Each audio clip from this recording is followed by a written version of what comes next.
I'm with WorkBC. Oh, sorry, just got distracted by the recording in progress. Again, just a little note, if you could mute yourselves and make sure that your cameras are off because we are recording. My name is Tabitha. I'm with WorkBC in Westshore / Sooke, and I am going to just kind of co-host today. And I will start by sharing a little presentation on WorkBC services and what we provide. I want to begin with a territory acknowledgement. WorkBC Centre, Westshore, and Sooke recognizes the traditional territories of the Esquimalt, Songhees, Sooke, Shainuu, and Pacheedaht First Nations, on which our offices are located. We are proud to provide employment-related services to these nations. Just a brief agenda of what's going to be happening today. You may have signed up for individual sessions or for the whole session. To start with, we're just going to do about 5 minutes on WorkBC services, and then we'll introduce our employer for BC Corrections. They'll talk about working for them, do a Q&A, and you'll have the opportunity to do a breakout room. And then we're going to do the same with BC Transit. We'll have a 5-minute break and then go to GFL and Island Health. If at any point you're in a breakout room and you press the wrong button because they're really easy to mix up, you can always re-enter through the Zoom link that was provided in the email. Okay, so a little bit about WorkBC Employment Services. If you haven't heard about WorkBC Employment Services, we have some really awesome free services for all eligible British Columbians. For anybody who's unemployed or who are seeking employment and legally eligible to work in BC.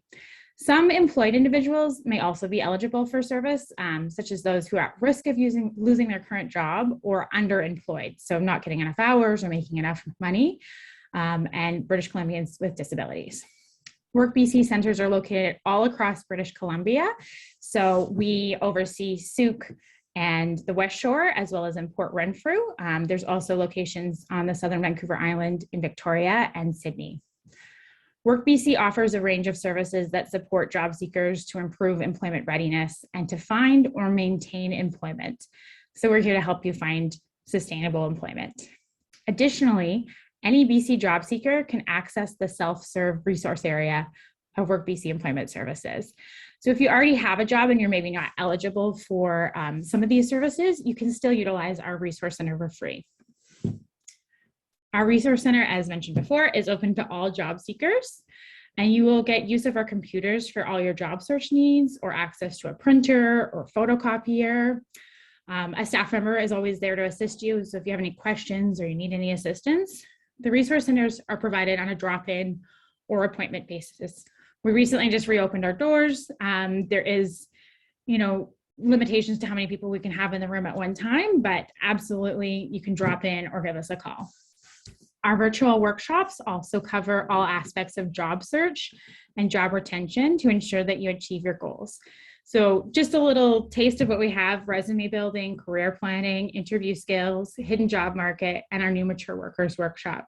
These workshops are offered through WorkLink, who holds the WorkBC contract, but you do need to be a WorkBC client in order to access them. Wage subsidy. The wage subsidy program is designed to assist unemployed individuals, or again, underemployed individuals, to enhance their skills on the job. Wage subsidy assists the employer when hiring someone who lacks all of the necessary skills for a position by offering a percentage of your wages for a duration of up to 24 weeks. So it's a bit wordy, but essentially say that you are looking for a new position and maybe you have transferable skills, but you don't have those hard skills. And you're like, I want to work at BC Transit. The wage subsidy, essentially we can approach an employer on your behalf and say, hey, we have this really great candidate, and if you are willing to hire them and train them on those skills that they need, we will pay a portion of their wage. So it makes you really great looking to employers. It's a great program. We also do personal employment planning, where we provide individual sessions with an employment advisor to build your return to work action plan, helping you to define your path to success. So our employment advisors are amazing, and they will help you walk you through your career path. We have something called Job Start Support. So work clothing, such as boots or scrubs, tools, and short courses, such as like food safe or first aid, they can be available to those who can't afford it. And WorkBC may help you to pay for that. So job sustainment, you've found your job, you want to keep your job. WorkBC centers offer job sustainment services to help you resolve issues impacting your ability to maintain employment, and we can provide on-the-job or in-office support from experienced job coaches. They can help you to mediate disputes with your employer, learn new procedures, or gain insights into today's workplace culture. We also do job listings and labor market information newsletter called Job Links. So as a registered client of Westshore or Sooke WorkBC centers, you can receive our newsletter, Job Links. The newsletter features a daily list of job leads that are local, covers local employment information, as well as employment events and programs. You can learn more about the services at the address below. And maybe Brianna, I can get you to put that link in the chat if you wouldn't mind. We also have contact information here. I'll leave that up for a second if you want to take a picture, or you can just Google WorkBC Centre wherever you're located.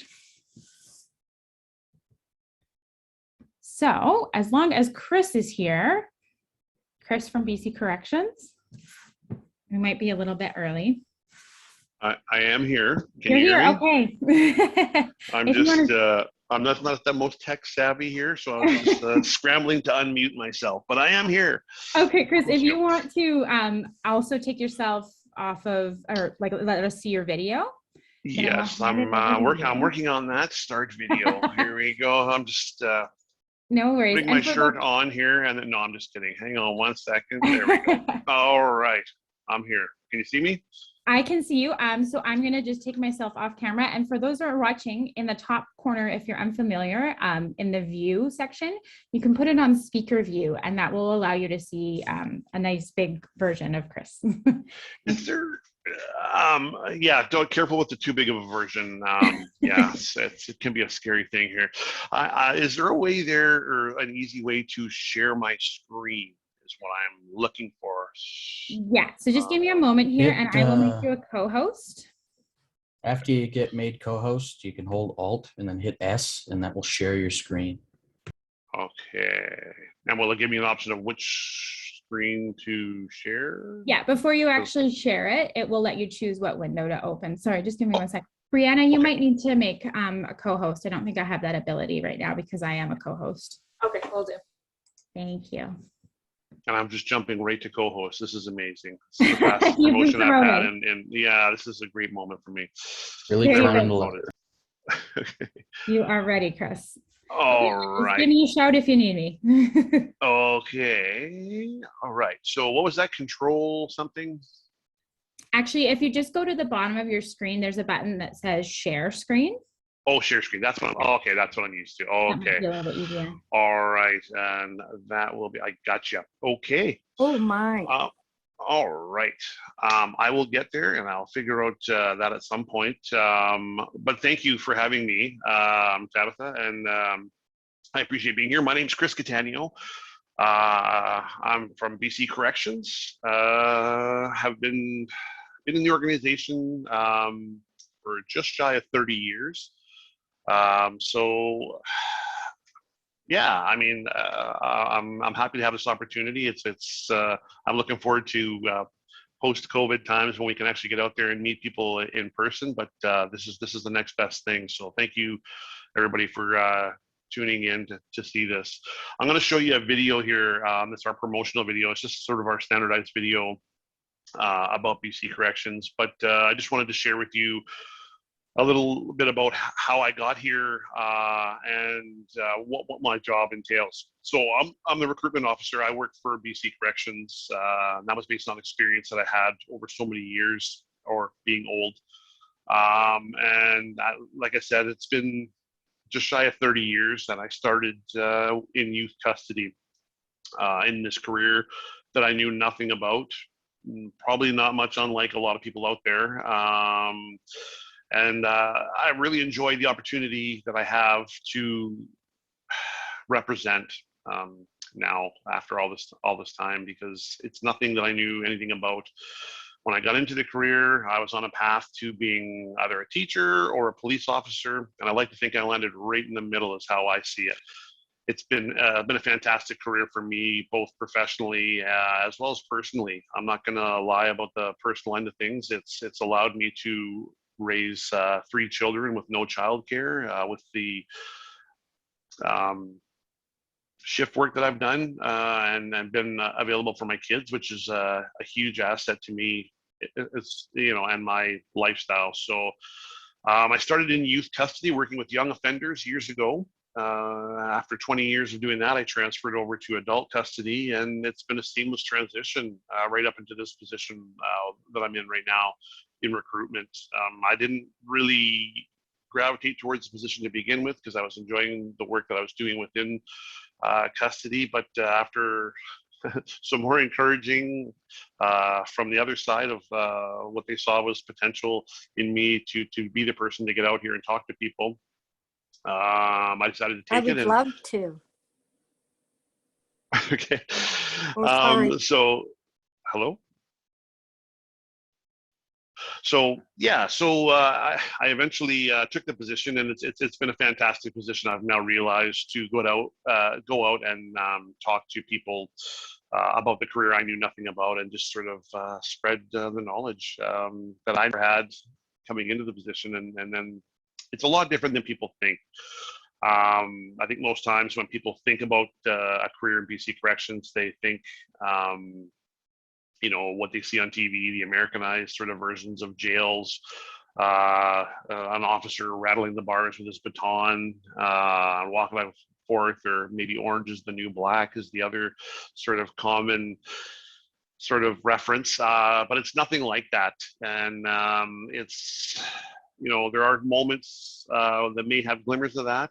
But it's a lot different. We're a direct supervision model. What that means is we work directly with the inmates. If I'm on my unit, I'm going to have generally around 28 guys on my unit if it's full, and I'll be right there in the mix with them. I'm not hidden in a little glass booth away from everything. My desk is right there on the unit. I work directly with them to make sure that their cares are attended to, and any appointments that they have during the day, if they have to go off the unit, then I'm the guy who schedules that and helps them with that. Now that's just one of many different posts that they have in this career, which is what a lot of people don't know. Like, people think that's just basically the job, and that's so not true. There's so many jobs within the correctional officer role. It's something I always framed as you'll only go as bored as you let yourself get in this career. And what I mean by that is everybody finds their niche. We have 2 main departments, which is operations and programs. Within the operations side, that's more of the security-minded sort of things. Our control officers, our prowl officers, our courtyard officers, so on and so forth. And they are like our first responders, when incidents happen, as well as the unit officers that I just mentioned. And then our program side has like our case management officers, our core officers, our facilitation officers. Then we have our admissions and discharge department, which is another entity unto itself. All these areas offer opportunities every year for people to apply to. And with that comes the different shift patterns that may be an attractive piece for people as far as lifestyle, which it was for me. So for me, I worked 4 and 4 shifts, as I mentioned earlier, as far as when I had my kids and raising my kids, because it was just a lot easier for me to be around. I could work a night shift and make sure my kids got to school, and quite often I was heavily involved in my kids' school based on the 4 days off during the week. And those are the sort of things that fit for me. Other people will gravitate towards shifts that are on Monday to Friday shift, and they want to sort of be on that schedule and home every weekend with their children as well. So there's pros and cons to each difference in shift patterns, and I can tell you that there's a lot more shift patterns than just those that I just mentioned. There's 4 on, 4 off with no night shifts. It just goes on, and depending on the department you want to work in. And not only that, we tend to sort of have this pattern of people gravitating towards the jobs that they like. Some people are more inclined to go to the programs department because they want to work a little more directly with the inmates in a facilitation role or teaching courses or being involved in programs departments with them. Some people enjoy the security end of things that has its involvement with the clients in our care, as well as the interactions, but on a less frequent basis. Every role that we have within the facility has an impact and an opportunity for pro-social modeling, which is sort of the basis of our job. We want to set a good example. We want to basically put it forward and give these people in our care the tools to better themselves so that they're not continually in that cycle of coming in with us. And there's a lot of reward to that. There's a lot of challenges. It takes a special person to come in these doors every day. And I always tell the new officers now when I'm hiring them, don't underestimate that. And we have our screening process for a reason. So with that said, I'll just play the video here, and you can sort of have a look at our video that we have posted, and you can see it on YouTube as well. But just for I'll sort of go through, and you'll get an idea of what it looks like here. If I can pull off this magic screen sharing thing here. Oh. Okay. Can now see the screen so they can see. I'm hoping this works. Is it working? It's working. It's just a little bit jarry right now. Oh, and no audio. No audio? Yeah, I I'm think. going to back that up and see if it's a lag thing. Does that work? No, unfortunately not. Hi, Is sorry, that not working? Tabitha Yeah, or Brianna, you gonna let them know how to get the audio?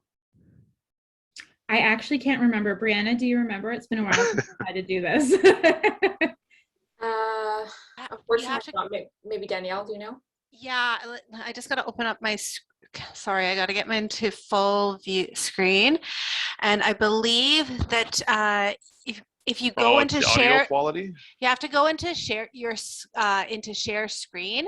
So go into click into the share screen, and then there should be options to for the audio to be displayed as well.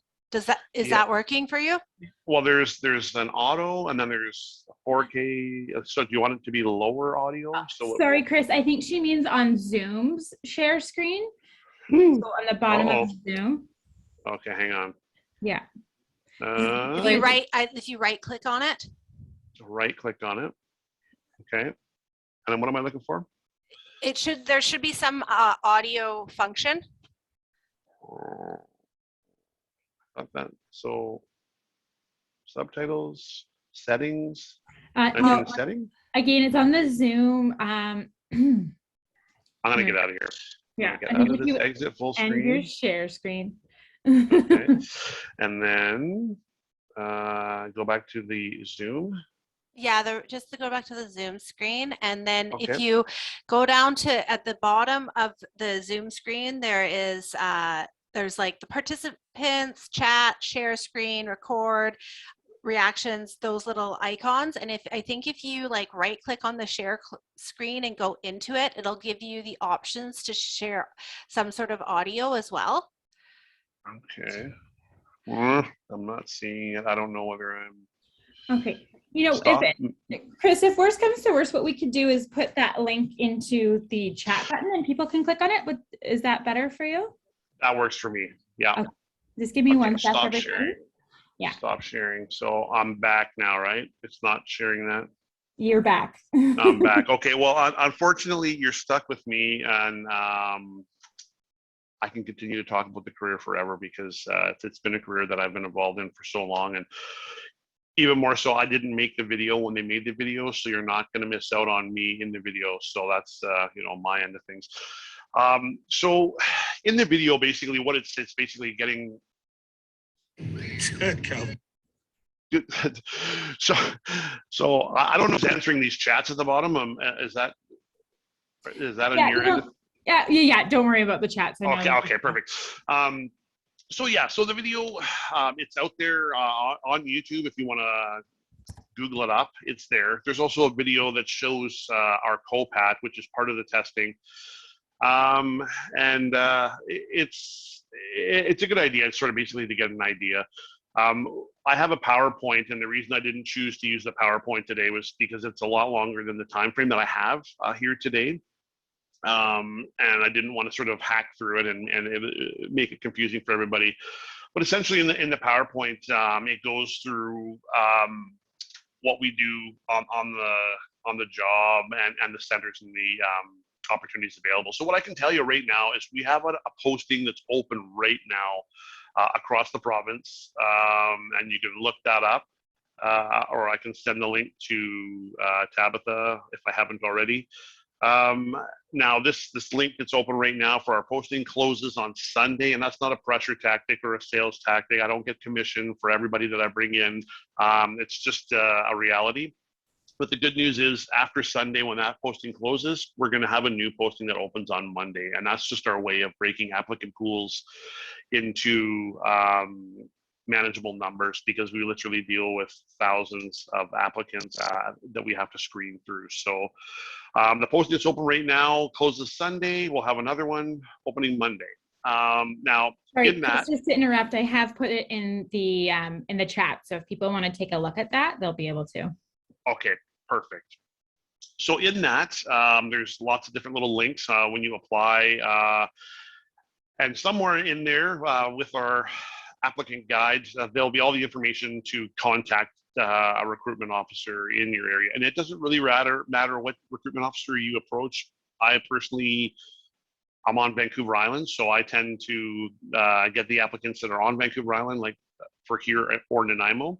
But I have hired people across the entire province. We have 10 centers across the province.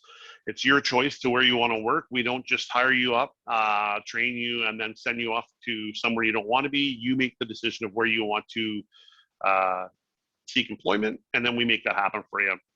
So it's one of our lines in there somewhere of work where you live. It's your choice, not like the RCMP or other places where you get trained up and then they decide where you're going to work. So the basic requirements for the job, I'll just fire that out there, are you have to be 19 years of age. You have to have a full valid Class 5 driver's license. You have to have grade 12 graduation. You have to have 70% or higher in English 12. But if you don't panic, because on page 11 of the applicant guide, it'll give you a list. And if you don't have that, I can certainly make that available for you. I'll give you a list of alternative exams you can undergo to meet that level for the English 12. There's an AccuPlacer, there's a CELPIP, there's an LPI. There's several different little examinations that you can undergo to meet the equivalent for the English. And then lastly, you have to be a Canadian or a permanent resident. And then actually lastly, you have to have your occupational first aid level 1. Now, if you don't have the occupational first aid currently, you can still start the application process, and there'll be time within the screening process to get that done. Just to get the ball rolling. And the only reason I mention that is to encourage people to apply sooner than later, because the reality is the application process with all the screening that takes place takes about 4 to 6 months before you're done. Now, once you're done that, unlike when I started years ago, you get paid to be in the training. The training is done on site, whereas we used to have to pay for it. It was done at the GIBC, and you get a wage. And we had to pay for our own sort of accommodations. So now you get a wage while you're in the training. And once you're finished the training, we give you a full-time job right off the hop. So if it's been something that you've been considering doing, I've never seen it. Again, this is not a sales pitch because I'm not on commission. I've never seen it this good in all the 30 years that I've been around as far as an opportunity to get on board when you have really everything paid for and a full-time job at the end, whereas we had to start off on call and all those sort of things are all cut out of the picture now.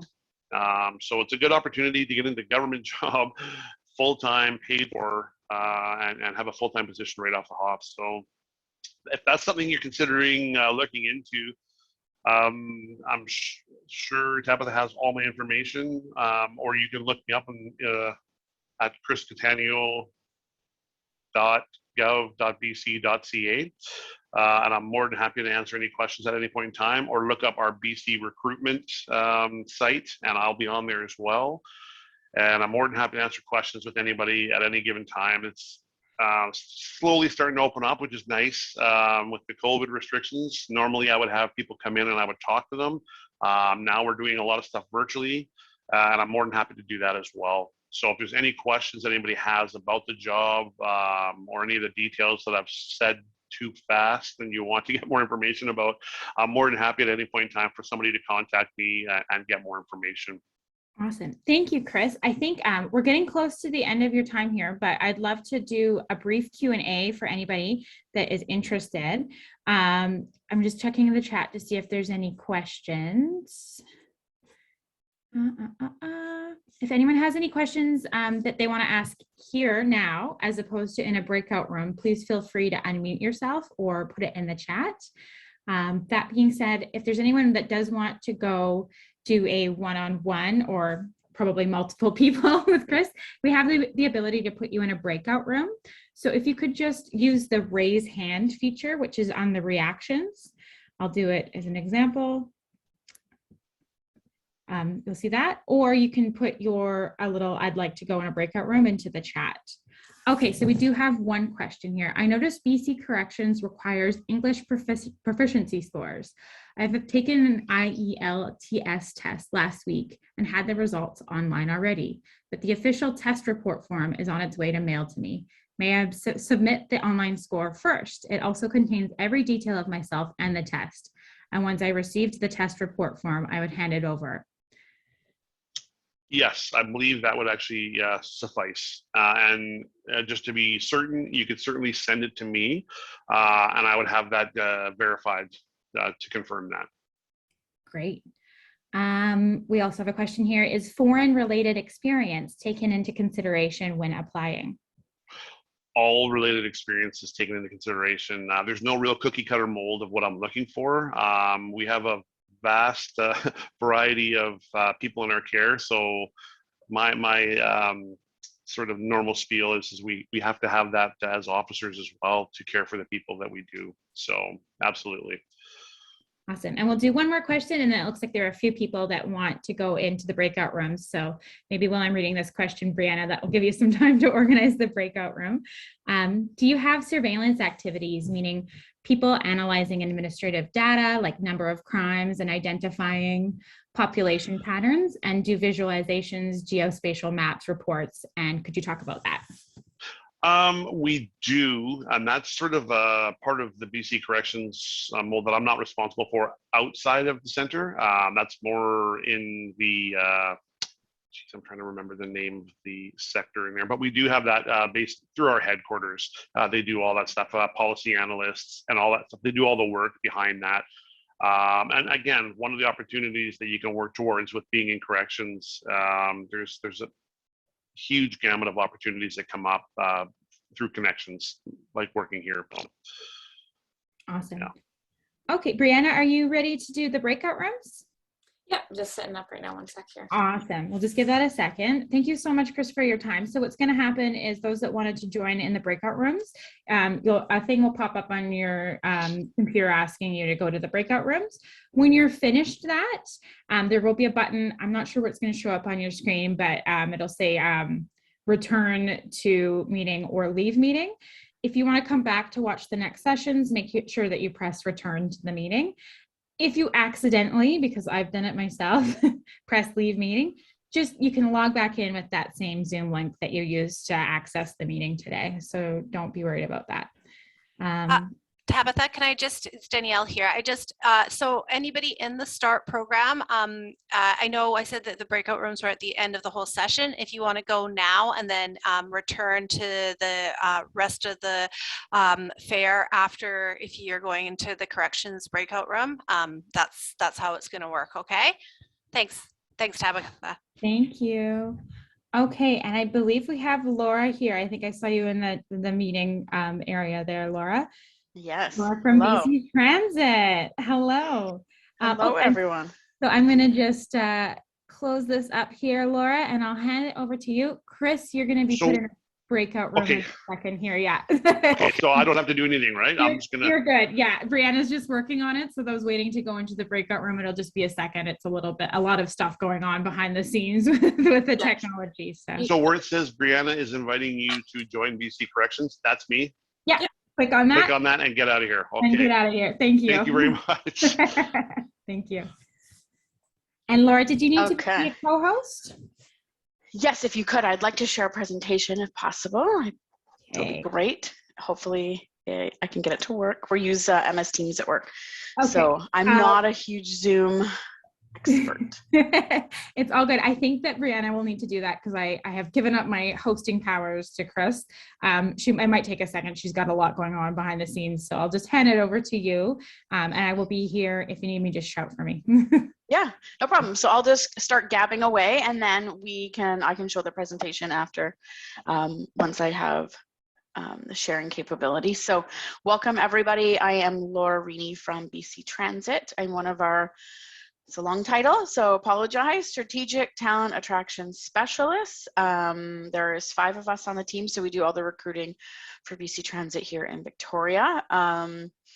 My main functions are I hire all the drivers or transit operators, as we call them here, mechanics, sort of any entry-level positions on the maintenance shop floor.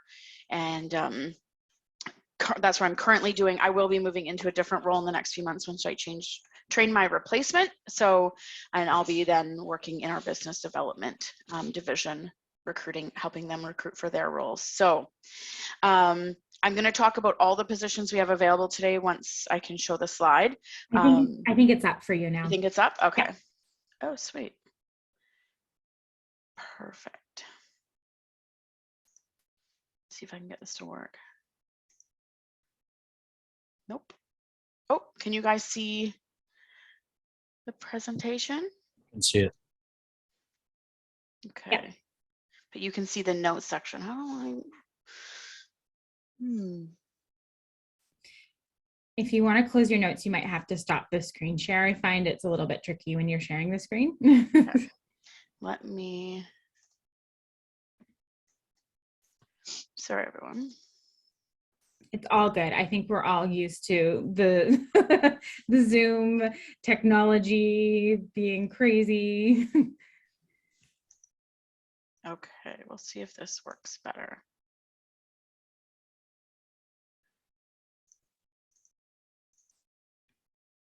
Okay, can you guys see this presentation? Looks good. Okay, great. That's awesome. Yay. All right. So who are we? BC Transit is a bit of a different business model, which is, so the customers don't know any different. Like when you go to any system in British Columbia, except for Metro Vancouver, which is our friends at TransLink, you will see a BC Transit bus with a BC Transit uniform, BC Transit bus stops. But actually all the systems in everywhere except for Victoria are run by an operating company. So we can't hire you for Kelowna or Kamloops or Prince George or Nanaimo. It's, we hire for the Victoria head office. So if anyone did want to apply for other roles on our website, there is a section where you can look up opportunities outside of Victoria.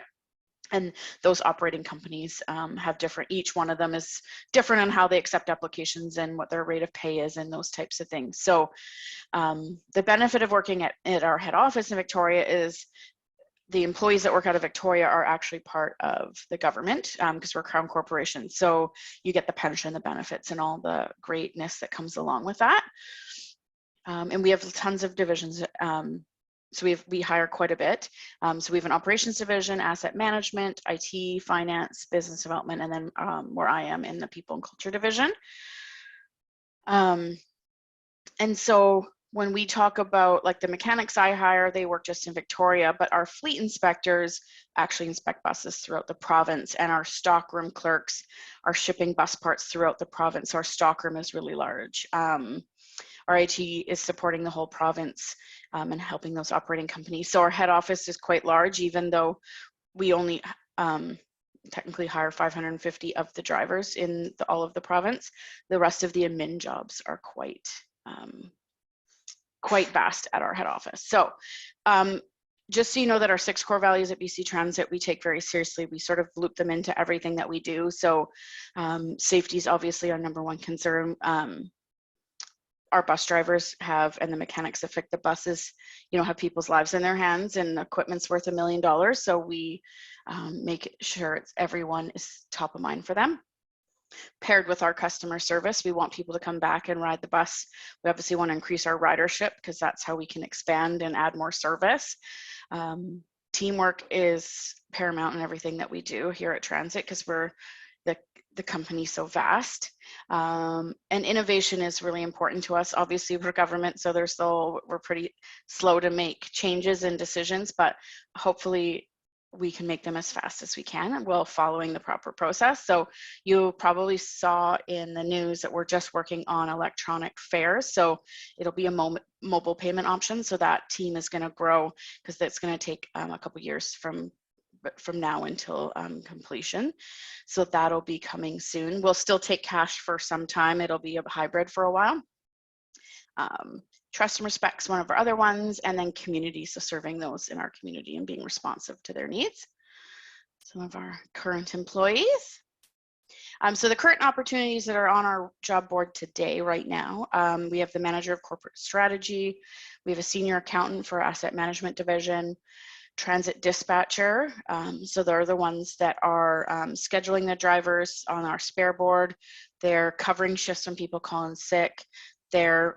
If your bus breaks down on the road, they're sort of giving you a hand and getting you in contact with a mechanic and try to troubleshoot with you on the road. The one I'm recruiting for, so the transit operators. And right now we are offering a $1,500 career transition allowance you get within your first week. So that's helpful. And if anyone does need to relocate, we do have that relocation available. Transit scheduler. So we've had quite a few drivers actually go into this role through the years. So our driver role can be quite a good feeder position. So the schedulers are doing work with the planning division, and the planners plan out what the route will look like. And then the scheduler has to figure out the timing and how other buses meet up with it and all that stuff. So they're the ones working in our computer system, making the timing for all our routes throughout the whole province. So it's quite a big team. A project manager for our planned maintenance department. We're looking up to 7 heavy duty mechanics. We will take automotive mechanics and then train them on a few things that they'd be missing without the heavy duty ticket. We're looking for a body person and a capital project analyst. Also note that our fiscal year starts April 1st. So there's generally quite an influx of positions after April 1st once we get our new funding, and then we can we sort of have like a wish list that we're working on throughout the year that we can start posting out to the public after April 1st. Just was going to give a few tips and tricks that I give at some of the things that I go to. So for application prep, know your audience, try to tailor your application. So what I always do is I go to the job posting, I look at what sort of knowledge, skills, and abilities they're looking for, and I try to tailor what I already have done in my life to match what they're looking for and give especially in the cover letter, I'll give examples and give like a little story. It's your one moment in your life where you have to brag about yourself and tell us all the great things and why you'd be best for the role. I know it's really hard. I struggle with it myself, but it is paramount because we're reading through those cover letters to try to find the best candidates to interview. And we love it when candidates focus on outcomes and deliverables and how you're going to help us grow and change in our department. Any of your like ideas that you've had, that type of thing. Interviewing is both an art and a skill. So I know people hate interviewing. I interview all day long. I interview people, but I hate being interviewed myself. So I'm right there with you. It's so stressful. In quite a few of our interviews for different positions, we will actually give the questions ahead of time, anywhere from like 30 minutes to an hour, just so people can get, we find we get a better answer if you have the question first, and we can just get your nerves settled a little bit and get you not feeling flustered as we ask you things on the spot. Best thing I have ever done is ask people that I know or someone in my company to do a mock interview with me. It really helps to run through what they're going to ask. I also take notes into my interviews when I go. So you're more than welcome to bring a pad of paper and write things down. So like if someone asks me a question, I sort of write down what their question is, so I don't have to keep asking them to repeat it. And I also bring on my piece of paper some of examples of, because a lot of times they're going to say, tell us about a time you helped someone through a difficult situation, or when you had to explain something to somebody. So those type of behavioral questions. So I try to think of examples where I've had like difficult customers or coworkers, or when I've had to solve a problem, or when I've done something, I couldn't get a hold of my supervisor, and how did I handle that situation. And always remember the STAR method. That's what most of our interviewers are looking for. So when they ask you a question, to give an example, try to stay on task. Sometimes the people with who are good storytellers will sort of go off on a tangent, and we really need you to stay focused. There's only so much time in the interview. So you want to like think of a situation, sort of list all the tasks you did, give them some actions on how you handled it and what was the result. That is going to make a beautiful interview. We love when people have researched our company. So how do you fold our values into your answers? Like tell us, and also telling us what you're passionate about, what made you want to apply for the role, and like really have that question well thought out, because some people will just say like, oh, I just applied for a whole bunch of jobs. It's not going to make the interviewers feel very confident in you. So just want to set yourself apart. We've had some struggles with video interviews as this new world that we're living in. Most of our interviews are done virtually, except for our mechanic and transit operator ones are actually done in person. It's just they're high volume, and it wasn't working doing them virtually. So we still do those ones in person at our Victoria location down on Gorge, and then all other roles we do video interviews for. Still need to dress from success from the waist up. We have had lots of people come to interviews with like hoodies on and hats, and just not really fitting the role. We've also had people doing it from like almost like closets or little cubbies, and it's very dark, and so then it can be really hard to see the person. So make sure it's well lit. And we've also run into a ton of technology issues. So always keep your cell phone handy, because if we can't get the technology to work, they're likely going to phone you to do a phone interview or figure out if they can help you troubleshoot. So I know we always say turn your phone on vibrate so you're not distracted, but in this case you would want to have it, make sure, and sort of test the system before the big day. I was thinking I would show, just one sec, I'm going to stop sharing here. And I don't have a gauge on if anyone on here would like to know a lot about the transit operator roles, or because I have a whole other presentation I could share on transit operators, but sometimes everyone on the call isn't really into that. So Laura, we have you scheduled until 10:50, so we've got about 5 more minutes. Okay. And then what we could do is put you, sorry, I'll start my video here so you're not just talking to your voice. Yeah, so we could show, if anyone doing a breakout, I could totally specifically talk about transit operator, because that seems to be the one I get the most questions about. So I could go through wage scale and benefits and all those things in a breakout room. For sure. So in the interim, if there's any additional questions, I have a couple in the chat already that maybe I'll go over, but please put them in the chat, or we can also add you into the breakout room in about 5 minutes here. So the one question that I have, just wondering if these job opportunities are also open to people outside of Canada, or are these only for people who are already in with the status in Canada? You have to be able to legally work in Canada. So you don't have to have your permanent residence. We have hired lots of people on work visas, but the system is going to ask you if you're legally entitled to work in Canada. And if you answer no, the system will kick you out. We won't even see your application. So I'm not sure if that answers the question, but you don't have to have PR card, which is, I know that some folks always are excited about that, because there's lots of companies that you have to have just a PR code. So we help manage your visa. Like we keep track of like when it expires and help you write letters and things if we need to keep you. Perfect. Is it mandatory to have a driver's license to apply for any position in BC Transit? No. Many positions you definitely don't need a driver's license. So, and we do offer free bus pass to all employees. So that'll Oh, be that's hopefully nice. the way you get to work. And you get 2 free dependent passes as well for your spouse or children.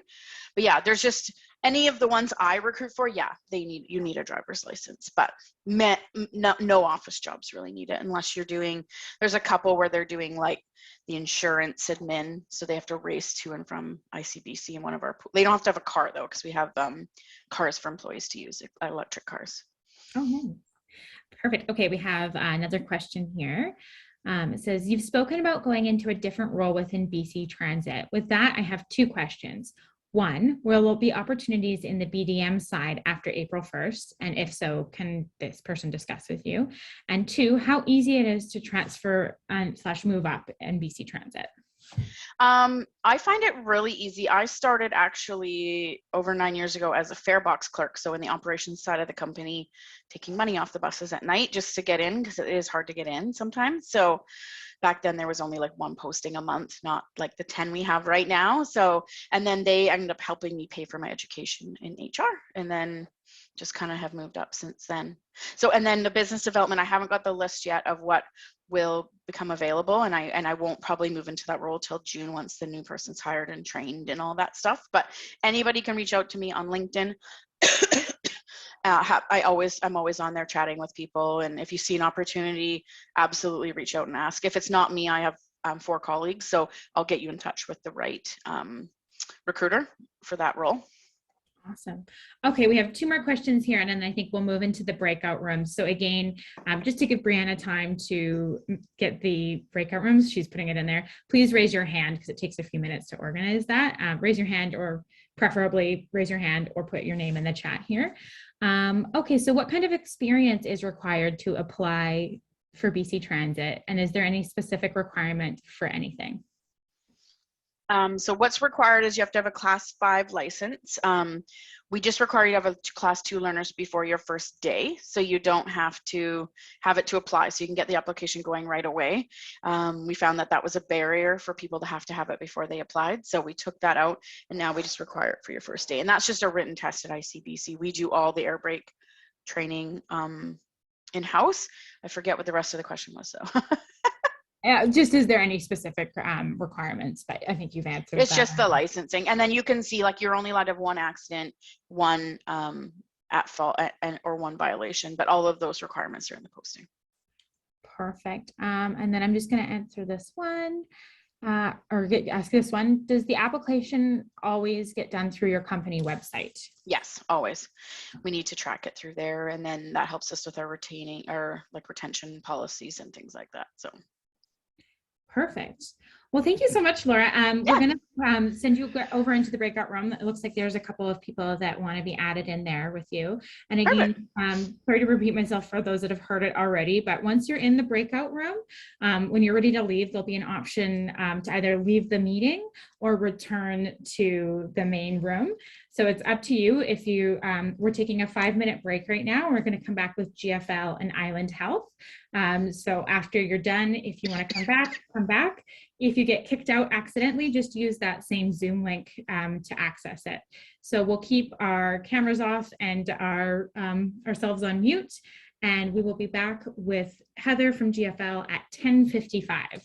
So thank you again, Laura, and you'll get a pop-up in a second here from Brianna asking you to go into that room. Great, thanks everyone. Thank you.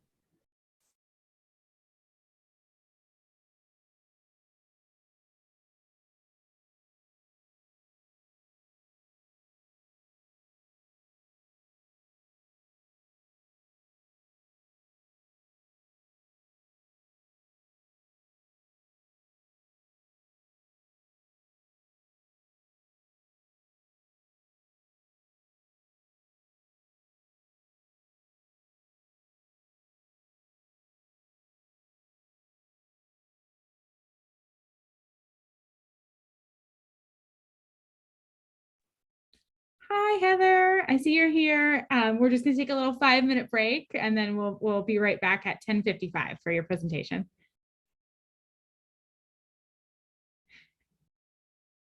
You're on mute.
Hi, Heather and Crystal. Okay, I can't hear you.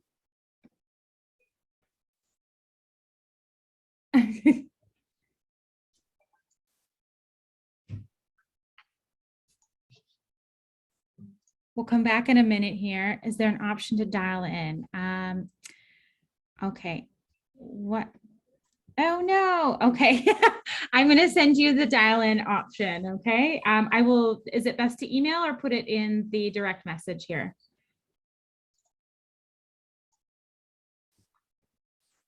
Okay.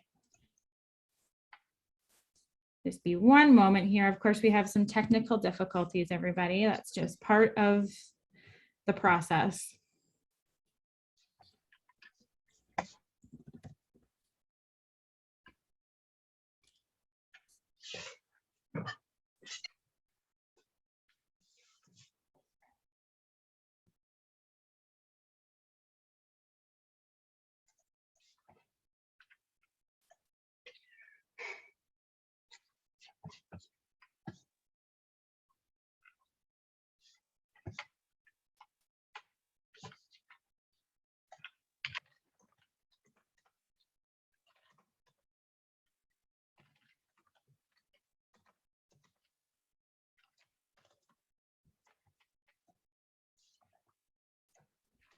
Okay, thanks for your patience, everybody. I think that Heather and Crystal from GFL are just going to dial in because we're having some technical difficulties here. Hi, Carrie. Hi, Tabitha. I love your hair. Oh, You got it colored and cut. No color, just like. Really? Yeah. Oh, it looks like it. Well, I like it. It looks fabulous. Yeah. So we're just gonna have Heather and Crystal from GFL present, and then you're after that. So I'll get you to put yourself on mute and stop the video when you get a chance here. Sounds good. Thanks. Thank you.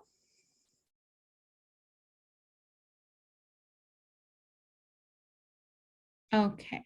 Did you get that information there, Heather and Crystal? Yeah. Okay.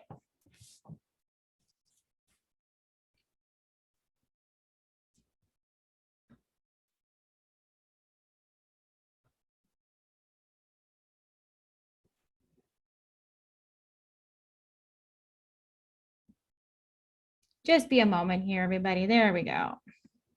There we go. There, can you hear us? There, yes, we can hear you. Thank you. So I'm going to hand it over to you, and I will be here if you have any questions. Okay, fantastic. Thank you.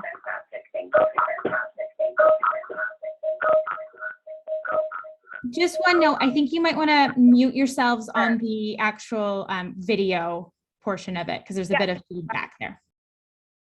Perfect. Thank you. We've got that. So my name is Heather. I'm the HR manager for Vancouver Island for GFL. And this is Crystal Lewis. Hi. So we do all of the recruitment for the solids portion of Green for Life for Vancouver Island and portions of the mainland and interior of British Columbia. And I'm just going to share my screen here. We've got a little video to give you a little idea of who we are and what we're about.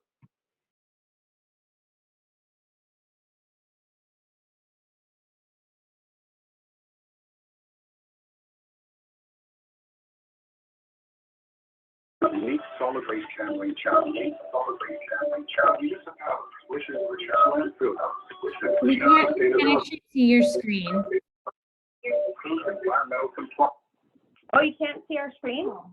No. Do you have two screens perchance?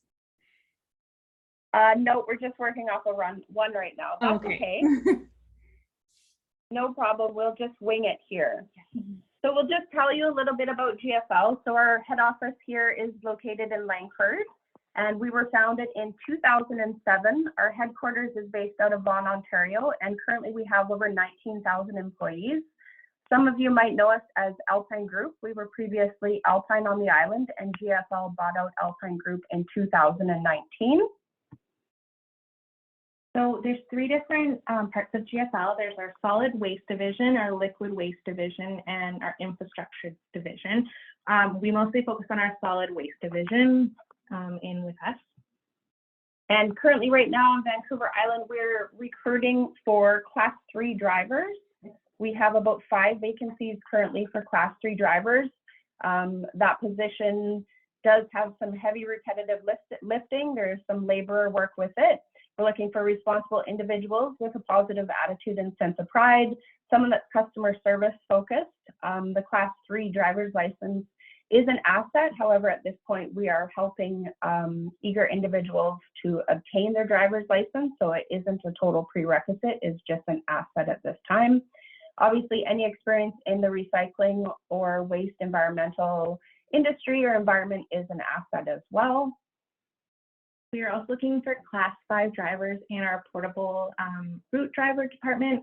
So you'd be responsible for a daily route consisting of delivering to customer sites and removal of portable toilets. You do need a minimum of Class 5 driver's license. We were looking for someone with positive attitude and a sense of pride in their job, not afraid to get dirty, customer service focused, knowledge of the city, and a willingness to learn. And we're always recruiting journeyman and heavy duty mechanics or mechanic apprentices. We have a few shops throughout Vancouver Island, one located here in Langford, one in Chemainus, another one in Nanaimo, and another one in Cumberland, BC. We are also with the Industry Training Authority as an apprenticeship mentor, so we do accept apprenticeships through our locations here throughout the island. We are also looking for laborers for our sort line. This is a full-time position and it would be Monday to Thursday, so there's 10-hour shifts, which is nice. You don't get a 3-day weekend. The job includes bending, lifting, sorting recyclable materials. It's entry-level work. It is physically demanding. You need to be able to work as a team and contribute to the success of the organization. And then adhere to any safety requirements and ability to communicate effectively. We're searching for yard laborers for our yard in Nanaimo, Duncan, and Victoria right now. That would be some customer service. You'd be assisting customers unloading trucks and containers, ensuring waste and recyclable material is sorted. There is some physical demand to the position, possibly some cash handling, definitely some customer service. A Class 5 driver's license is an asset as well. We're also looking for driver swampers, full-time or part-time positions. If you are a proven swamper and you pass your 3-month probation, we're more than happy to help get a Class 3 license. To be a swamper, you need to be physically fit, be able to lift heavy things on a repetitive basis, and then you'd be assigned to a driver and you'd complete daily tasks. So a couple of things that we offer here at GFL, we have competitive wages within the waste hauling industry. Our medical and dental benefits are paid for by the company, so there is no payroll deduction for that. We do offer an annual boot allowance as well as the tool allowances for our apprentices and our mechanics. We have a RRSP and a deferred profit sharing investment program for our staff. We have opportunity to cross-train in multiple departments, multiple divisions. There's also the opportunity to transfer within the country. We have locations across Canada, so anybody looking to relocate, we do assist with that. We have staff discounts on all of our GFL services that we provide, and we do have an annual compensation review, so everything is reviewed comp-wise every year. So there's some different ways to apply. You can call us and ask to speak to HR. You are welcome to come into our location on Dunford and ask for either Heather or myself, or all of our jobs are posted on Indeed as well. And you can give our office a call if anybody has questions. We're happy to take phone calls or visitors that stop by the Langford location. We're happy to do on-site interviews if you're just showing up at our location. So just a resume, a driver's abstract if you're looking for a driving position. Otherwise, just give us a call and we'll give you all the information that we can over the phone. Did anybody have questions about specific roles? We do have some questions in the chat here. If you want me, I can read them off to you. Is it mandatory to have a driver's license to apply for any position? So some positions you do require a driver's license. Our entry-level labor positions, you don't need a driver's license. But anything that's wanting to start in a driving position, you definitely need at least the regular Class 5 driver's license, in a British Columbia one as well. Okay, we have a question. What is the number to call? Yeah, so our phone number is 250-474-5145. Okay, there we go. I will put that in the chat for everybody too. Do we have any other questions? You can feel free to put them in the chat. If you prefer, we can put you into a breakout room and to have a little bit of a one-on-one. It might be a little bit difficult with the audio, Brianna. Okay. Yeah, Brianna, if you're making a breakout room, we'll have to put in the phone up, the dial in, as well as the video. Oh yeah, no problem. I can do that. Perfect. Or we're having all people back if they're looking for one as well. Are there jobs listed on their site or just Indeed? So we post directly to Indeed. It's also on our website. Our website is gflenv.com, and that is going to show you all the postings for GFL across Canada, not just on Vancouver Island. So you just have to filter your search for your location. Okay, perfect. And I will put that in the Island. Oh, sorry. If you're on Vancouver Island and you're looking for another location, we're also happy to discuss that with you as well. Perfect. Do you have worker jobs for overseas job seekers? So we would just require like legal to work in Canada, but yes, we are open to foreign workers for sure. Perfect. I think this one is for you too. I saw an administrative job through Indeed. Are you still looking for someone to fill that position? Which liquid? Oh, okay. So we do have a couple positions in admin currently right now. I believe there's one in Chemainus, BC, and one in Victoria that we're working with our HR partners out of Saskatoon. We do have an offer out to somebody right now, so that one is tentatively filled. Okay, perfect. I think that I have all of the questions that were here. There's a specific question about WorkBC that I can answer if WorkBC provides access to first aid OFA 1 training and exam.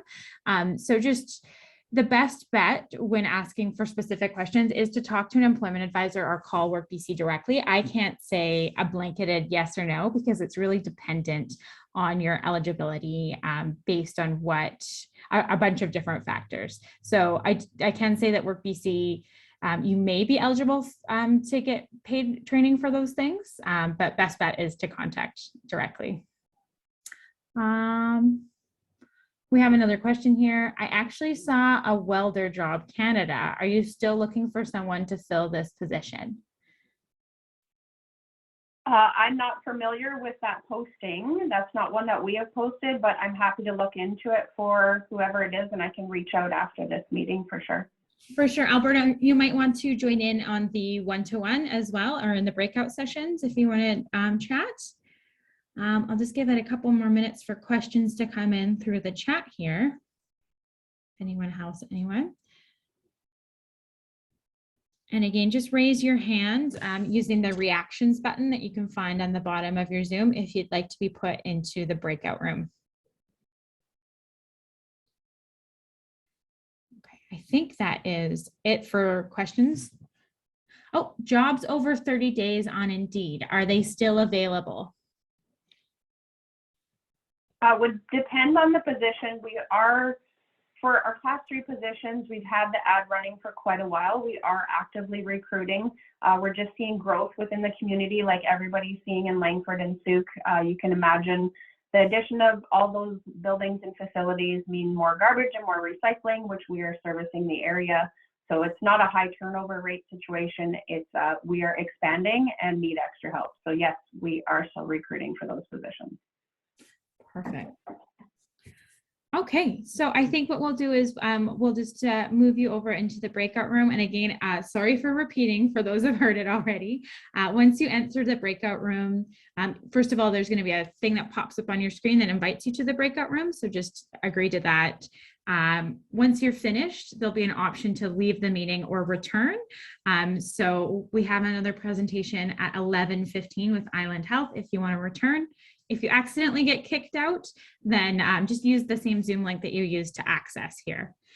So we're a few minutes early, so that's going to give everybody a little 5-minute break to go stretch your legs before we get started with Carrie. I would start early, but there's some people that are specifically coming to that presentation, so it's all good. Thank you both so much. I so appreciate your time today.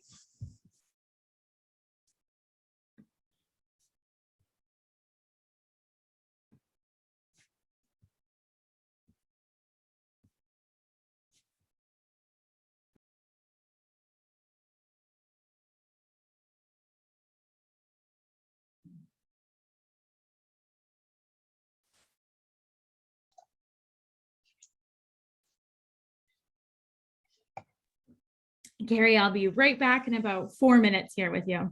That's fine. I just thought I'd put a face here if anyone wanted to see who's presenting. I'll ask Victoria and Vanessa also to take yourselves off so everyone knows who our speakers are. There she is. That's Tori.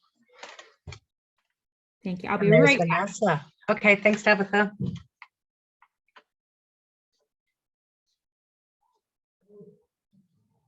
So I have no idea how many people are here. It looks like a good turnout.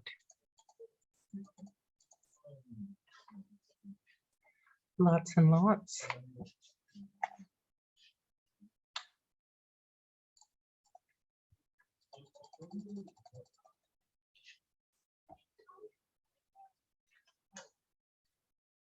Well, I should have changed my background, so I was at the beach too. I don't think that was an option. Let's see. No. You gotta scroll and then you have it. And then we can all be coordinated. I know. Well, before my Zoom catastrophe this morning, I did have the options, but so now these are my limited options. I'm going to stay with the island. I will do that.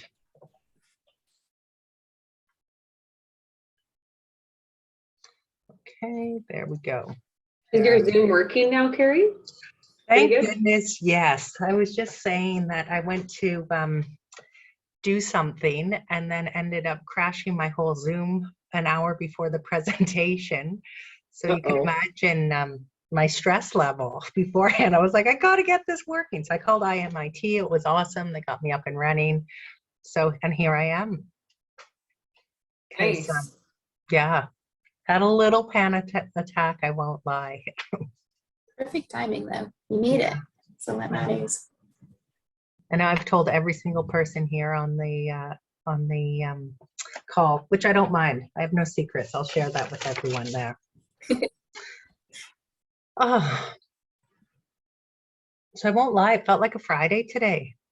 I felt that way too, like Thursday, Friday. Yeah, I got the vibes of that. And then I looked at the calendar and I was like, oh, Wednesday, here we are.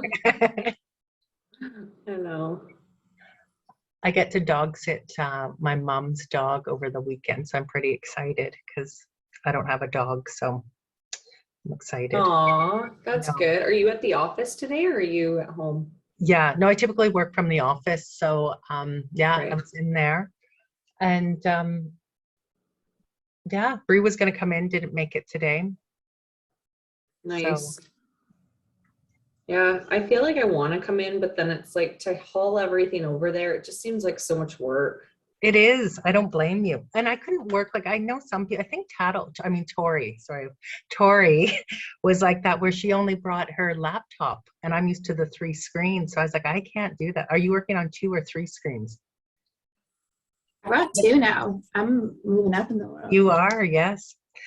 I saw Michaela jump on with her screen there. So I'm just going to say hi, Michaela, because I saw you come off of your screen. Yeah, so I just come back from the breakout room from GFL. I just had some questions from them. No, that's fine. I'm one of those people, as soon as you take yourself off of a video, I'm going to jump on it and start a conversation. So thank you for coming. We appreciate it. You're welcome. So if anyone else wants to jump off, no, they're all being shy. All being shy. I'll say hello. Well, thanks, Raven. That's awesome. How are you? I'm doing all right.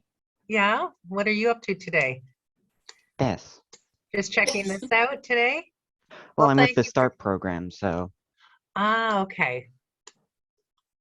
Yeah, I'd be talking too, but I have my video on, but I'm busy archiving this stuff. Oh. Yeah, it's not for like public use, it's for everybody else in the program. Mm-hmm. To start programs in case they like missed something and they want to get back to it, I'll save it on Google Drive. That's a good idea.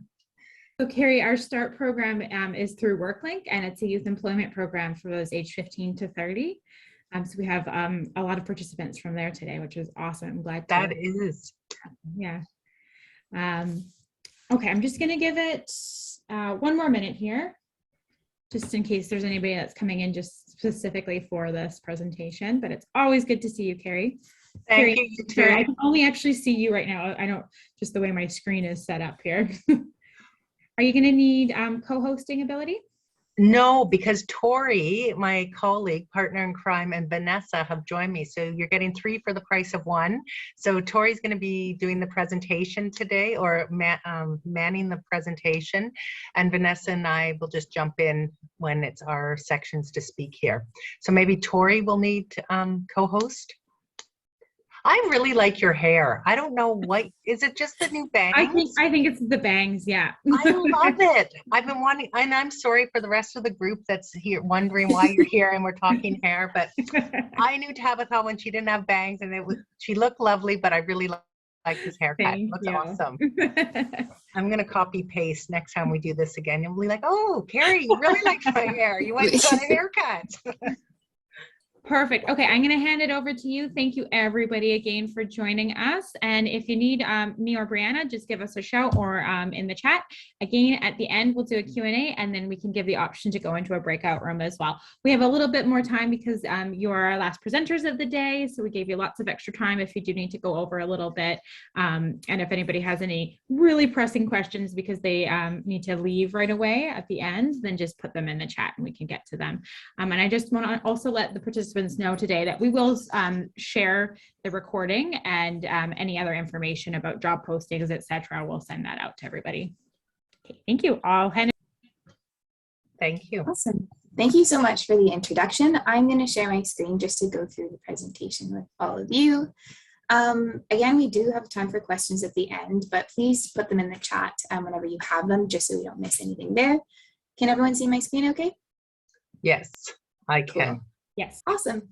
So thank you so much for joining us. Right off the bat here, we do want to take some time to recognize that I am calling in from the ancestral territory of the Algonquin speaking people, so the Songhees and Esquimalt First Nation communities.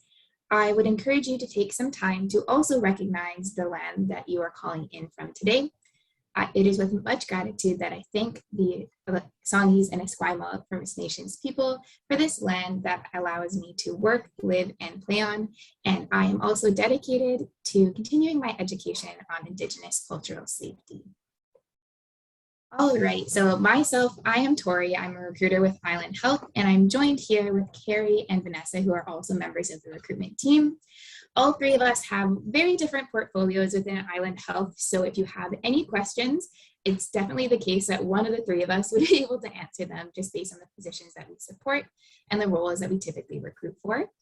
Now, today we're going to dive into a little bit about Island Health, what we do, other services that we provide, some of our careers that are really high in demand, and a couple of those entry-level positions as well, and then how to apply with us. And then again, we'll leave that question and answer for the end.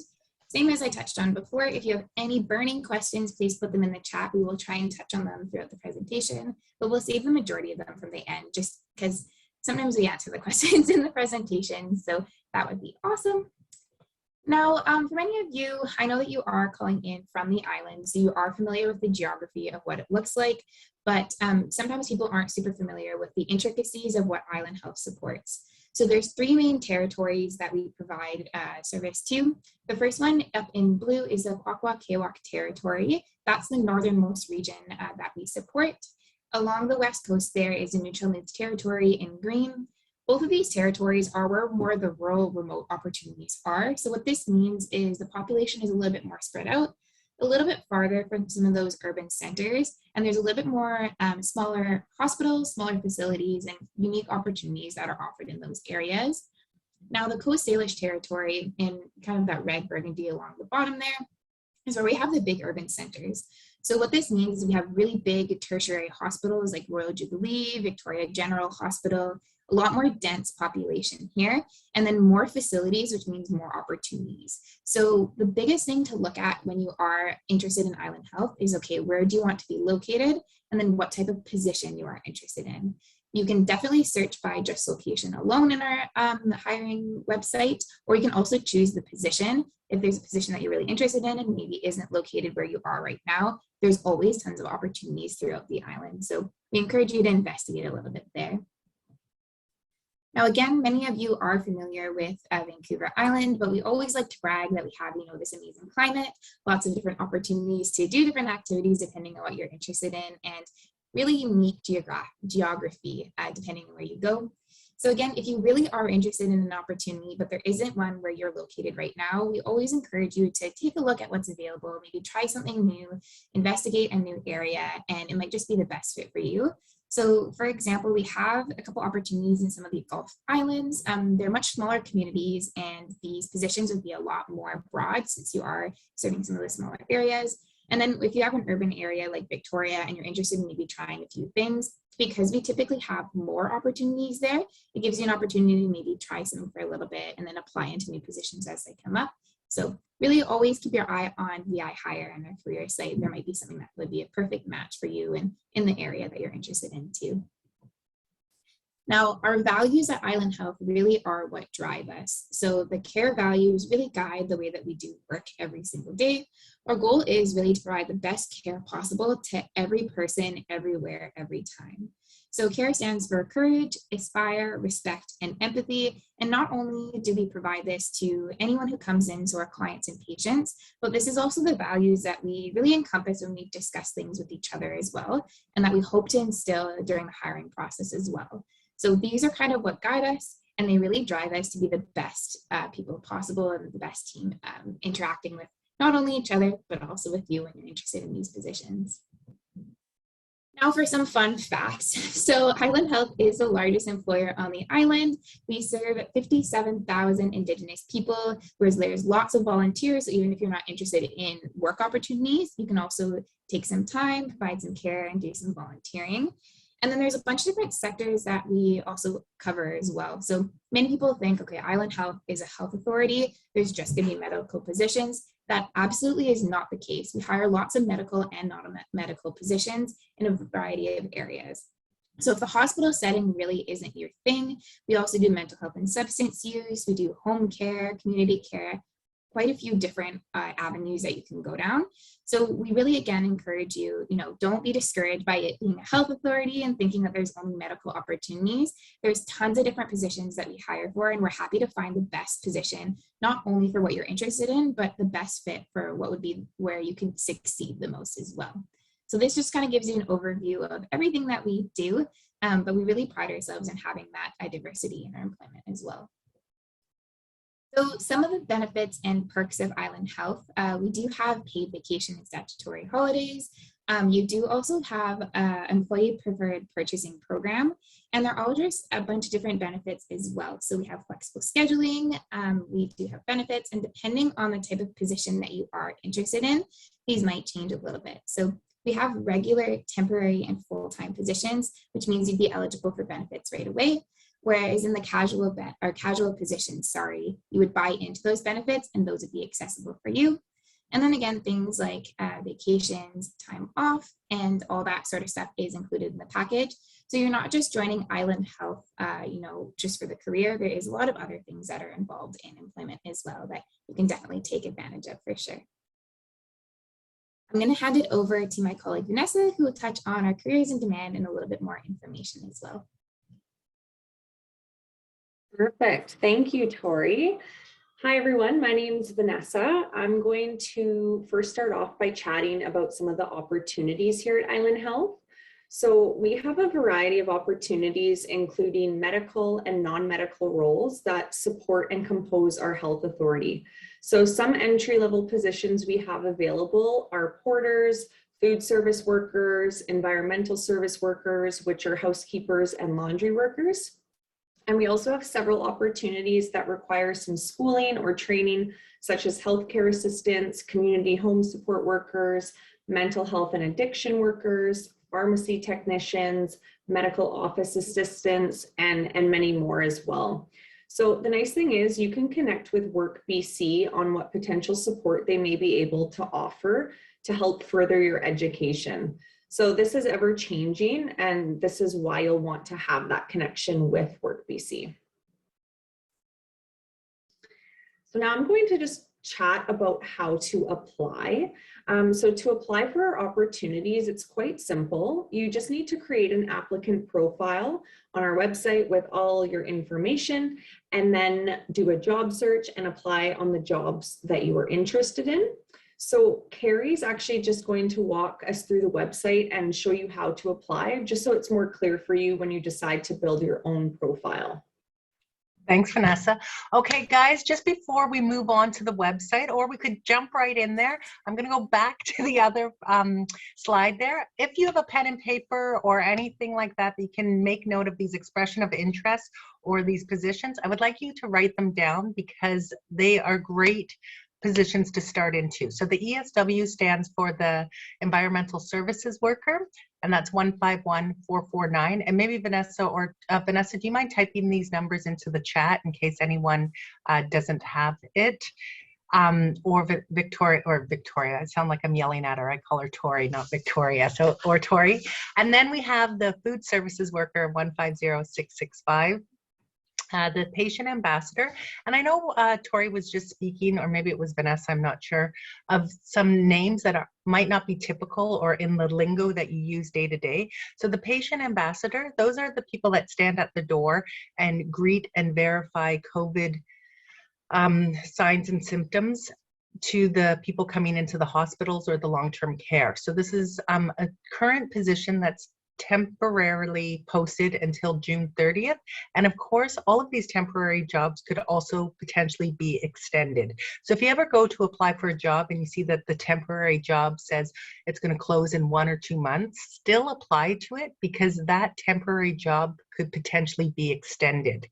I love to share that story because when I first started within Island Health, I was hired in as a casual employee and I was working full-time hours ever since. Then after a casual position, I got hired into a temporary job, which has now become a regular full-time job. So don't get discouraged at the word casual or temporary. They can always move into a full-time position. So that's the ambassador. And we also spoke about a porter position, which is also a great position to get into.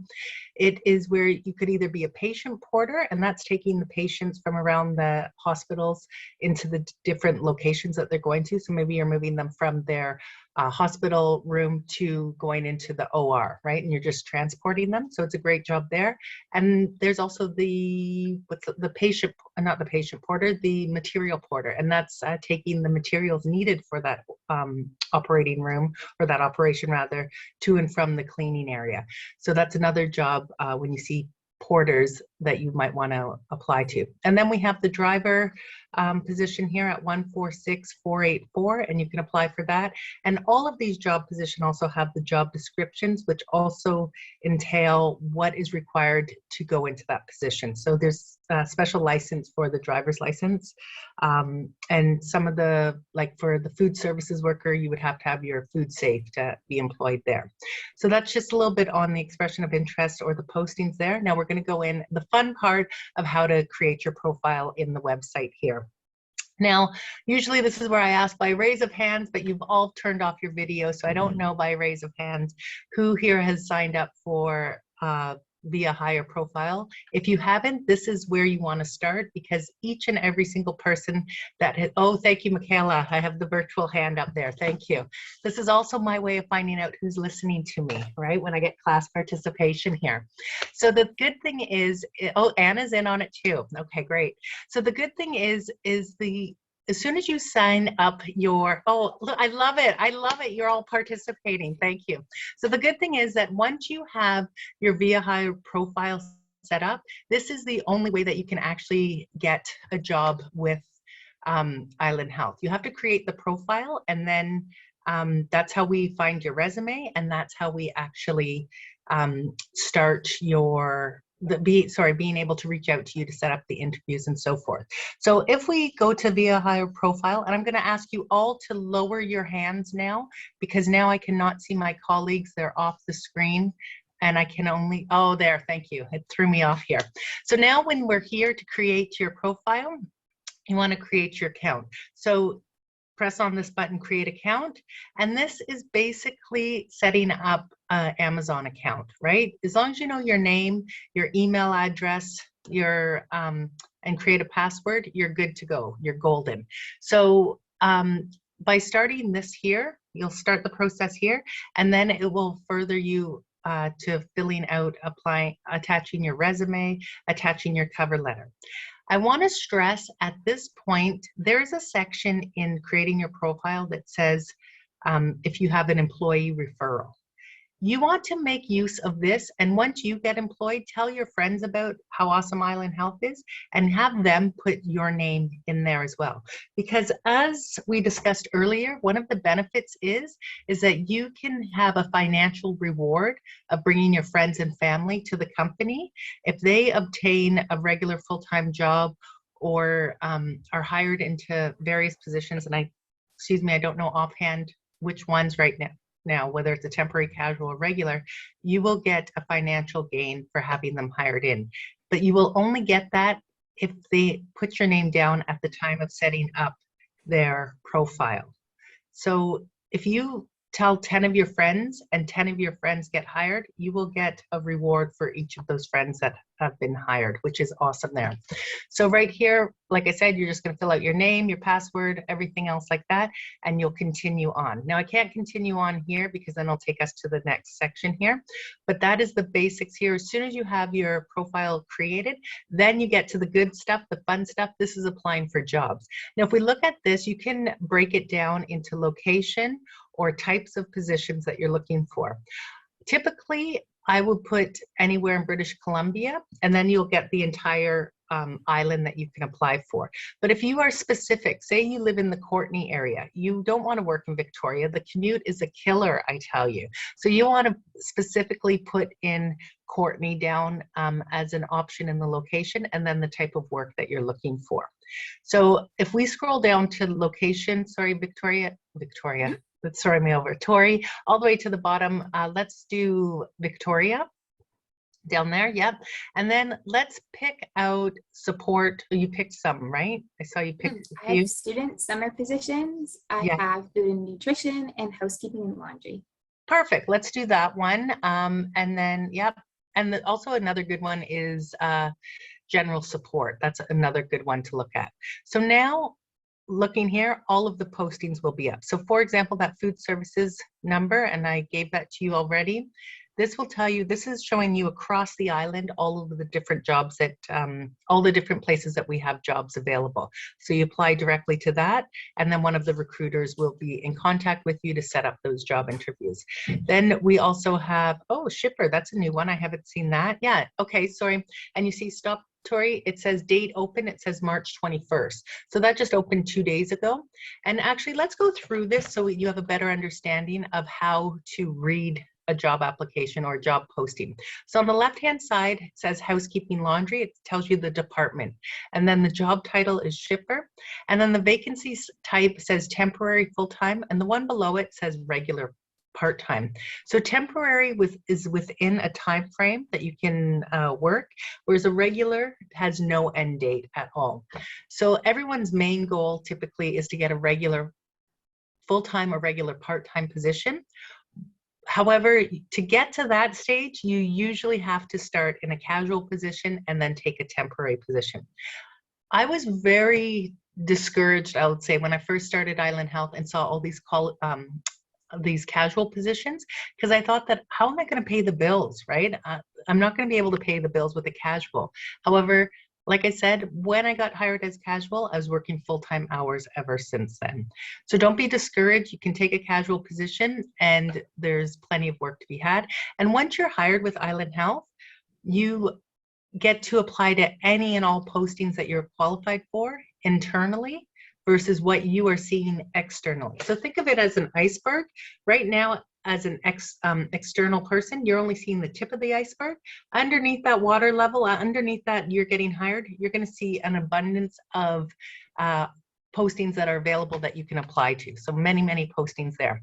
Then if we look over on the location, it's exactly where it is in Victoria that you'd be working. So this particular position as a shipper would be at VGH or Victoria General Hospital. The requisition number, these are really, really important because this will tell you what type of job you applied for. So some people go online and they apply to 10 jobs at once. You want to make note of these requisition numbers because someone could call you. For example, I'd say, hi, my name's Carrie. I'm calling you in regards to posting 157667 that you applied for. I'd like to set up an interview.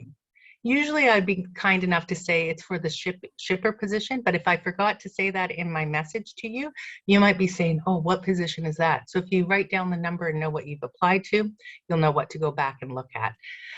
The date opened is March 21st and the closing date is March 28th. So you always want to apply. I always say apply to as many jobs as possible, apply to anything and everything that you like and are qualified for, and don't be afraid to hear the word no, because it's only a word and you can always apply again. So just keep putting your resume out there because, for example, as Tori said at the beginning, the three of us as recruiters, we work together. So maybe I see a resume to a position that I'm looking at and I'm like, this resume doesn't match with what I'm looking for.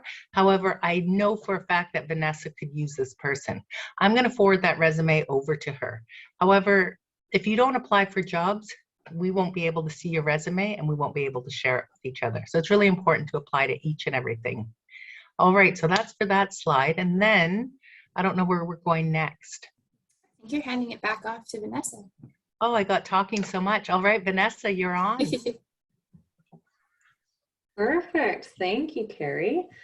Okay, so now I'm going to just give you a few tips regarding your application. So the first tip is to make sure to add your resume and cover letter to your new VI Hire profile. So if you're attaching it to your profile, please also include it in the text boxes for your resume and the cover letter. Also, your cover letter is your first impression to the employer. So make sure to make it super personable and also show off your personality by making it a little bit different, by just showing who you are, what you're looking for, all those little kind of details. Also make sure to include relevant education and experience in your application and ensure that it meets the qualifications listed in the job posting. If the position requires certain availability, remember to confirm your availability and any other constraints in your cover letter. So for example, if you plan on relocating for the position, it's also helpful to confirm the date you are available for work in your cover letter. So make sure to add any important details in your cover letter just to make it easier and more clear.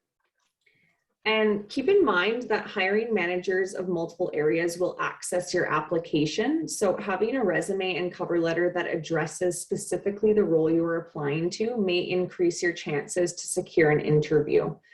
And so further to this, just make sure there's alignment between your cover letter and the job that you're applying to. So if you apply to 10 different jobs at Island Health, make sure to have 10 different cover letters and tailor your cover letter to that specific job. That's really important. Perfect. Okay, so now we're going to go to the hiring process. Okay, so I'm going to just go through the overview of the hiring process. So step one, you're selected for an interview. You're done, you're good to go through the hard part. Awesome. Remember to prepare before the interview and bring examples that showcase how you're a good fit for the position. I always like to practice in front of a mirror before an interview because it just makes it that much more real. So that's a good little tip to take into consideration before your interview.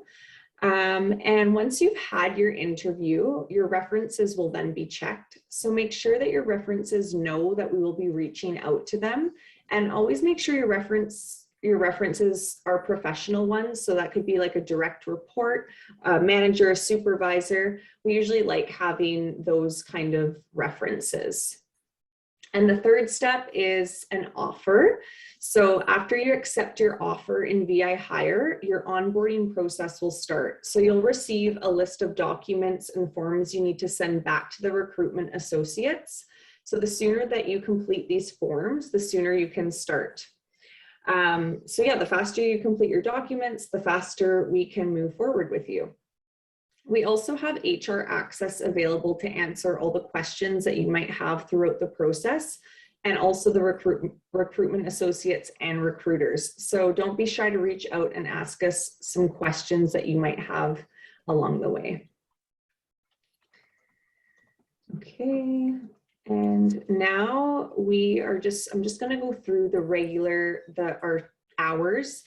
So we have casual, temporary, full-time, part-time, and regular full-time, part-time positions here at Island Health. And I know Carrie mentioned this a couple times, but don't be scared of casual work. It's not scary. Many candidates get hired as casual employees and then end up working full-time down the road. So let's just take a little bit of a look at the difference between these two here. So regular, full-time, and part-time, you have a regular schedule, best opportunity to consolidate practice. You get to integrate into the team and department, and it opens doors and allows access to internal positions. And then we'll just chat about casual a little bit here. So with casual, you get to choose your schedule, which is really nice. You have an opportunity to work in multiple areas. You can purchase benefits through Island Health as a casual employee, 11.8 to 12.2% in lieu of vacation and stats that you get back. It also opens doors and allows access to internal postings, and you have access to view all internal postings and can apply with the seniority that you have accumulated. So that's the difference between both of those. And that is all for today. So thank you all for coming. We're always a quick email away if you have any questions at all. The most important thing to take away is to create your profile, apply to any and all postings that you're interested and qualified for. And don't forget to apply to postings daily or weekly, because one application just isn't enough. And also on this slide here, please take note of the talent acquisition email and the HR access phone number listed on this slide, because they will be there to answer any of your questions. So now we are just going to open the floor to all of you for any questions that you might have. I know there was a lot of hands up, a lot of questions maybe in the chat. So yeah, we'll just start answering those. I'm going to ask anyone that is comfortable, just because as you heard earlier, I'm working alone in the office. I don't get to see anyone. So if you feel comfortable, thank you, Tabitha. She's put herself on screen there. If you feel comfortable and want to, feel free to share your screen. It also gives us someone to look at when we speak to.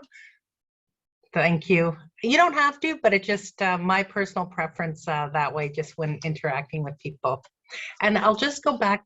Thanks, Vanessa, for that. You said we had some questions in the chat. So I'm going to look here. Juliana, I emailed you directly. So you should have had a personal email from me right now. And it says from Diana Jex to everyone. Vanessa, you mentioned uploading resumes and cover letter to your profile. Did you mention it should be attached somewhere else too? She might have heard wrong. So I say put your resume and cover letter in as many times as possible. As we were saying, you want to change your cover letter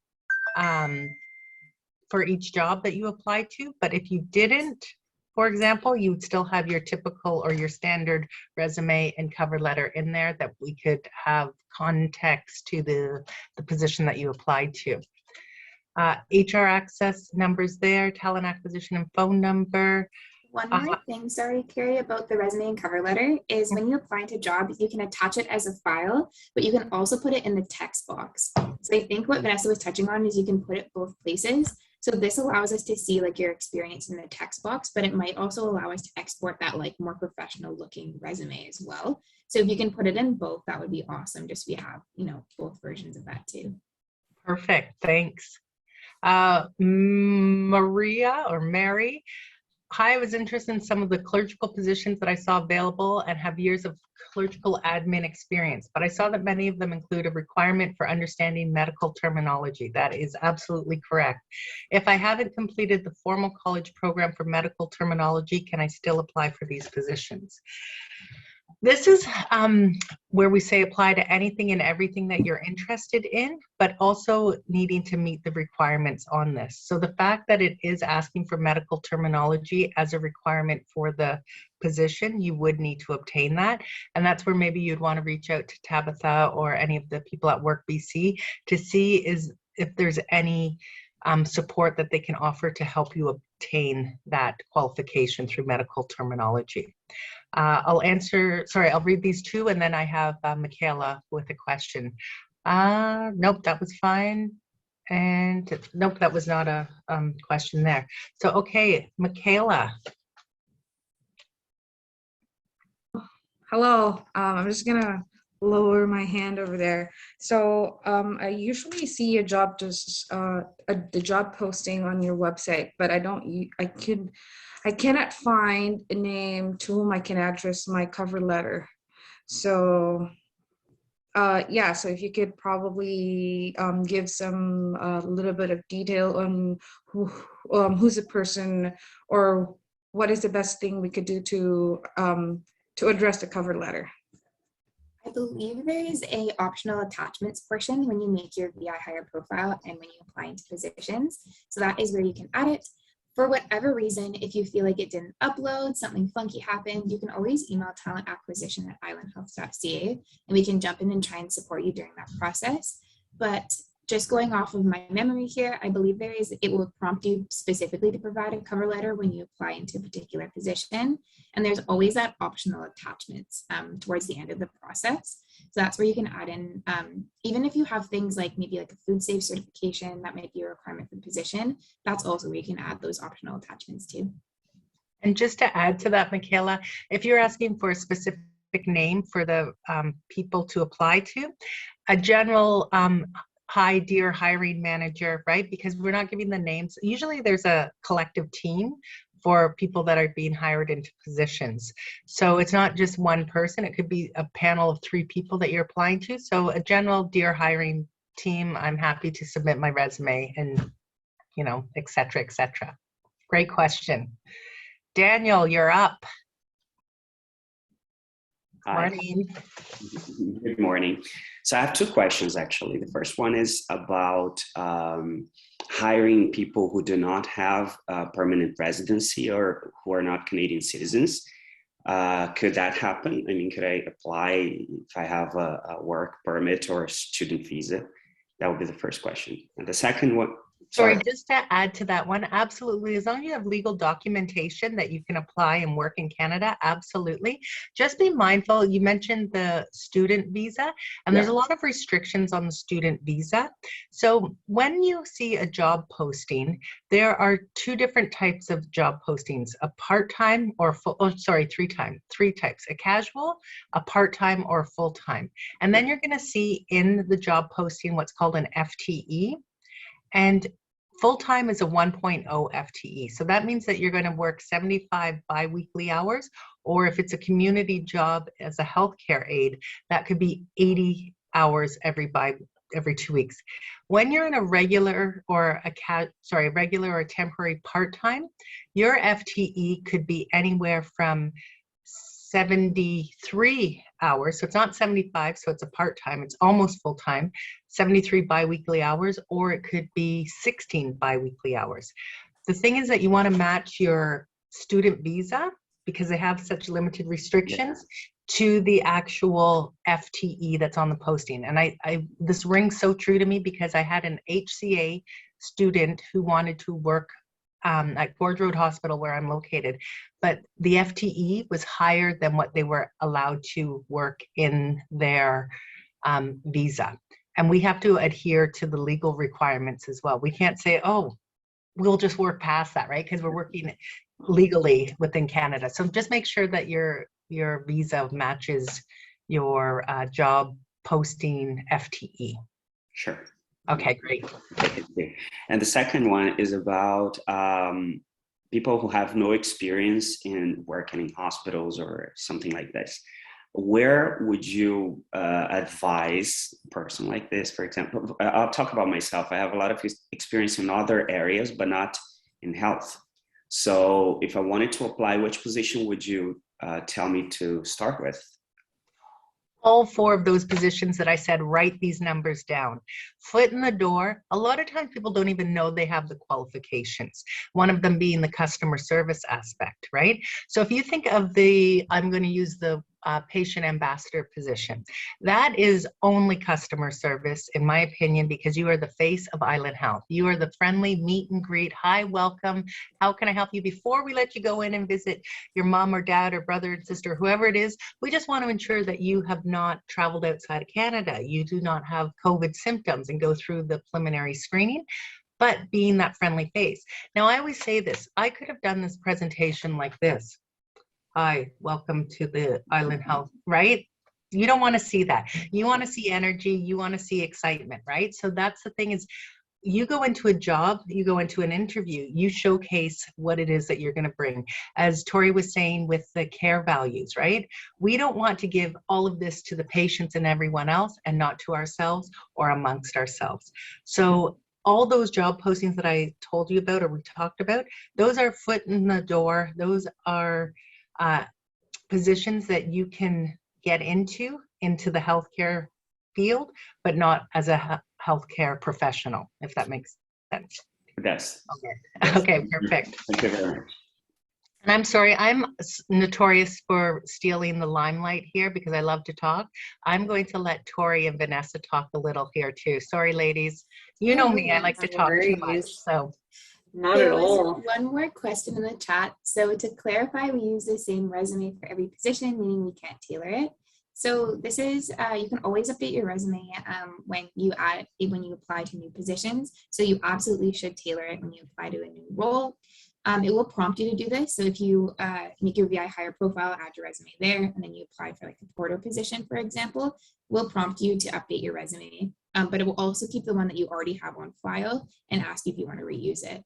So definitely tailor your resume and cover letter as much as possible every time that you apply into a new position. The VI hire is set up to allow you to do that. And just answering the last question about, what positions should I apply for? I don't know if Tori mentioned this, she might have at the start, but I do hire for the environmental service workers, so the housekeeping and laundry. And honestly, like Carrie said, if you have a good attitude, you have good energy, if you're able to clean, which most people are able to clean, then definitely apply to the housekeeping environmental service worker position. I'll probably be interviewing you.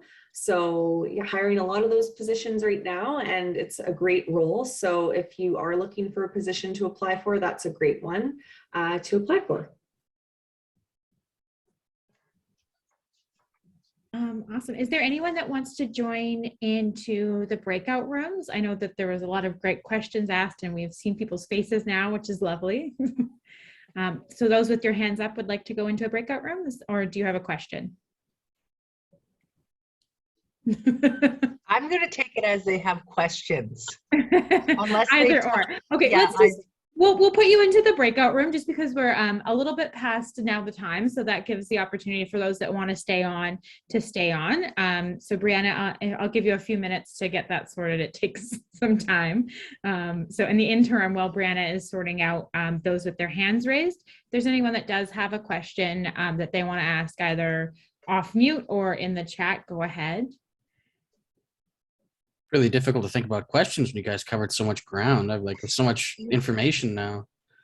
You know? Yeah, it's a lot of information at once. We find usually it's like an hour after the presentation, something will click and it's like, oh man, now I have one.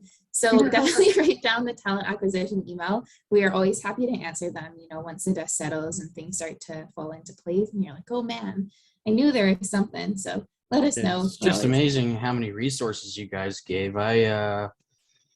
You know, I noted it all. I noted the vast majority of it down, you know, took pictures, probably going to take a look at the video at the end of this. I mean, it's really hard to think of questions after all that because I've already had most of the ones I had answered, like with the, for example, I was going to ask about a while ago, even the previous speakers that didn't speak as much, they gave so much information. It was really difficult to think of a question after that, considering yeah, you just answered all of them. You guys have been really informative with this whole thing. So it's, you know, congratulations. I don't have any questions. Thank you. So we're going to jump into the breakout room so I can answer more questions there. Perfect. Thank you all so much for joining us today. So what's going to happen is we'll send you into the breakout room. Those that are finished, you can just end the meeting. We will send out information, everything, the recording to those that attended. And thank you so much to you at Island Health for joining us today. That's great. I'm going to leave this room open because if I close it, then you're not going to have the breakout room. But thank you again to everybody.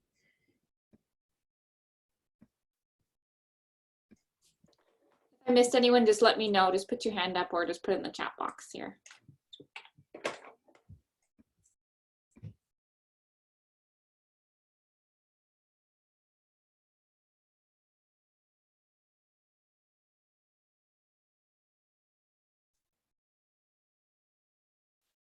And the START participants, if you're not going in the breakout room for this session, you can take your lunch and we'll see you at 1 o'clock in the Zoom meeting. Thanks. Little question. You guys, you recorded this, I know you said. When are you going to send that to us? Is that going to be through email or do we ask for it here? Or?